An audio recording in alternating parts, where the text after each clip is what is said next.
So this is the DJI OSMO Pocket. This thing came out just a couple weeks ago, launched for $349.99. And basically I want to talk about why I think this is the perfect camera if you want to do urban exploration videos. So basically this thing records at 4K and 60 frames per second. It has a couple different options here. You can use it for either still photos, videos, time-lapse, or motion lapse. I would recommend pretty much only using this for videos because if you want to take pictures, I would recommend just using a DSLR. Thing is, if you want to record video with a DSLR, especially in an urban exploration place, kind of requires a lot of maintenance. You got to be checking it, keeping things in focus, adjusting settings based on light, and it's kind of a pain in the ass to carry one of those around because it's really big. And on top of that, a lot of the footage you're going to get is going to be super shaky. Perfect example, I recorded an urban exploration video just a couple weeks ago, and I shot it on my DSLR, did some post-production editing in order to make it a lot more stable, but it still looked like this, which as you can tell is pretty shaky, versus something I shot with this thing ended up looking like this, which as you can clearly tell is a lot easier to follow.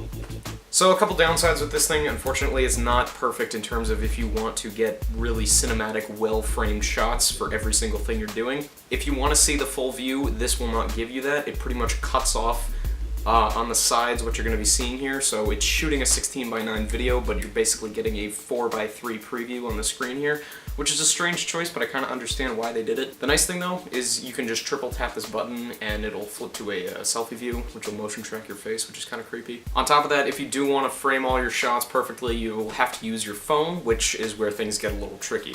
Unfortunately, for as much good stuff as I have to say about it, there are a few caveats. For one, you're going to need a phone that either has an iPhone Lightning cable connector or USB-C, so if you have an Android phone that has micro USB, you're pretty much out of luck. I don't really know why they decided to design it like this, because unfortunately you can't just use the camera as a camera, you need the phone to set it up using the Mimo app. So basically, if you have an older Android phone, you can't use this at all, unless you borrow a friend's iPhone or newer Android phone and then just use it as its own thing from there, but why would you bother? If you have your phone plugged into the side of this, it will give you a full uncropped view of whatever image you're going to be capturing, which is going to be useful if you want to set it up more effectively. But really what I like about this camera is that it's kind of like a just set it and forget it, in that I can pretty much just be moving it and pointing it at what I need it to point at, and it'll get it all in focus and look really sharp. I don't really need to be babysitting the camera like I do with a DSLR. It does limit your freedom to a certain extent, but I can also pretty much just let this do the work and let me explore the environment and still get the footage that I need. On top of that, the footage looks fantastic.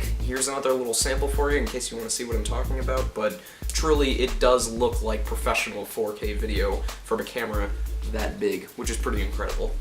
Next up, in terms of the gimbal stabilization, it's great if you want a first-person view perspective, which I think is kind of the goal of a lot of urban exploration videos, because what you want to be doing is recreating the experience of walking around that place. And if you want to do that, you can do that really effectively with this. There is a bit of a learning curve just in terms of getting used to how it moves and how it operates, because if you're like me, pretty much every camera you've used in your entire life just shoots whatever you point it at. I've also found that it has a bit of a tendency to be tilted a bit higher than I want it to be, but if you look here, you have an option to just lock the tilt so that it won't go up or down.